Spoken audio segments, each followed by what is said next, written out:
Hello, everybody. Graham again for the last time in Japan. I want to go home.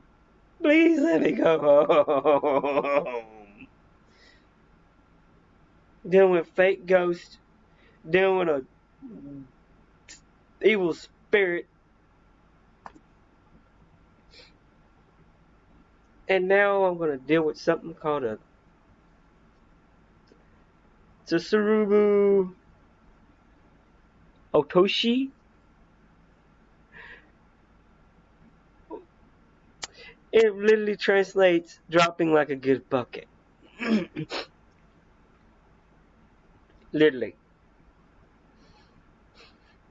It is a habitat heavily wooded areas, particularly confused trees.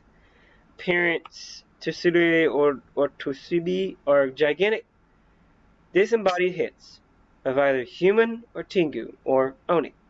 Sometimes they appear whether in flames like a large fireballs or facial features spending most of their lives high in trees, ververy pine, kea, and other confers from their height.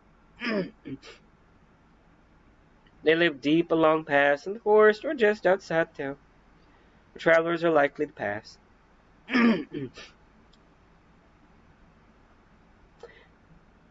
The Tsurubi Otoshi range in size from ordinary human head up to 2 meters in diameter.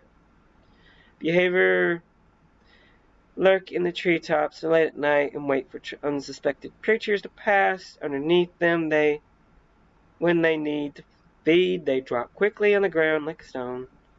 This is the reason for its name, which means falling whale bucket. The goal is to trap and eat the animal or human. If the head is large enough, then they split back in the tree, sometimes singing a monstrous halt, challenging the others to pass underneath them as they enjoy the style of killing, letting out a horrible, gulping, wing laugh as they hunt and devour their prey. When they are not hungry, these things will sometimes drop down and crush people just for the fun. They also drop large rocks or even well buckets. They have sense of humor on their victims from the highlight, laugh, or at damage they inflict. Travelers pass underneath trees late at night. Their wives keep their heads up. Yeah, these things kill people, and I don't like them.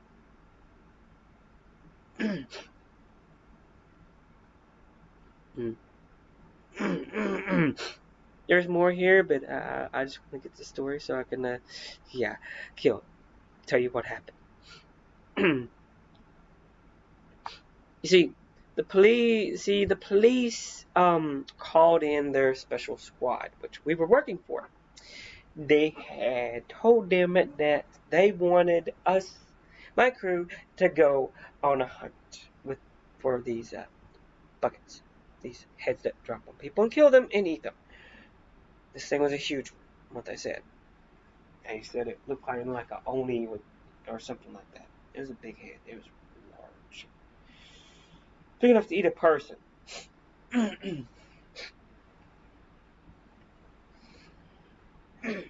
Now, how to kill one of these things, I had no clue. But I had a katana and I wanted to test it. So we went to this forest where people, hitchhikers, well, hikers and stuff like that. I don't know where the forest is. I don't. It's not the um, not the suicide forest. I don't want to mention that one. That kind of drove those people crazy when I asked them about it. And they didn't want to say nothing about it. I'm not going nowhere near that. No, trust me.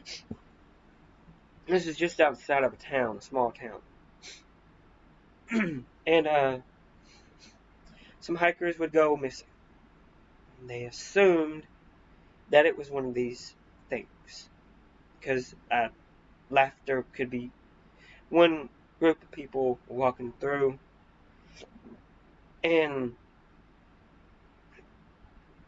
there was two guys and a girl. I don't want to know what they were doing there. It's none of my business. But the the guy in the who was bringing up the rear, who was behind the girl. Yeah, don't take this any sexual or anything like that, please don't. When I say bringing up the rear, I mean he was behind them. He might have been looking at the girl's rear. I don't know. She had a nice ass, by the way, but that's neither here nor there. Um, he kind of got eaten by the head that dropped on him and killed him, and it ate him. They heard a scream and they heard laughter. They turned around. It left one of his arms. Just, yeah, I think it was like his right arm. I'm not really sure. They didn't say. It wasn't in the police report that I saw. But I digress. Yeah.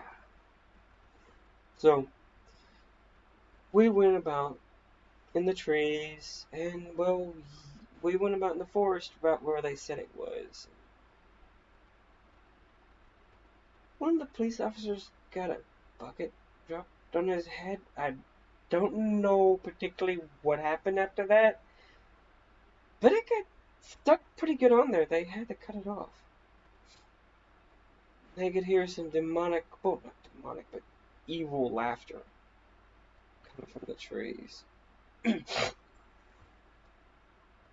No, these Japanese people brought a priestess with them too, so these police officers did some, brought ward off curses and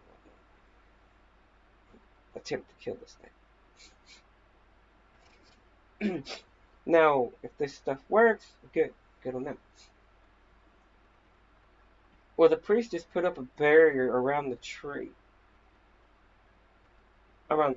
Just around that tree. It was weird. She put one of those talismans on the tree.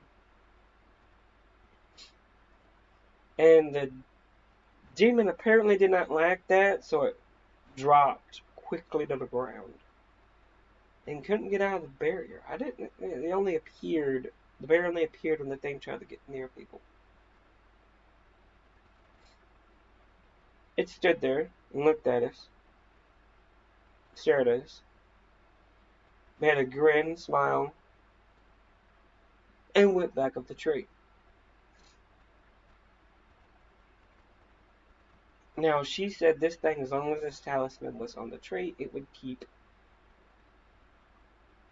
him from eating anyone else, and he would starve.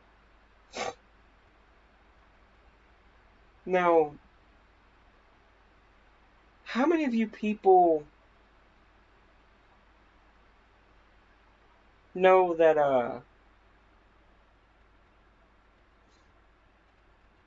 that don't always work? It don't always work.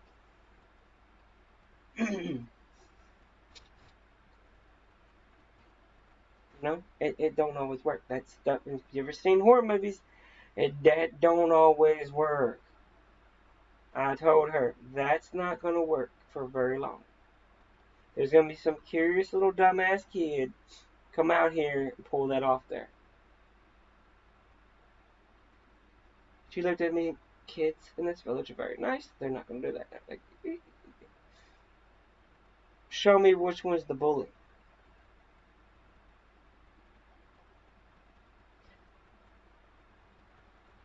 Well, police said they'll post a guard out here, blah blah blah blah. And watch.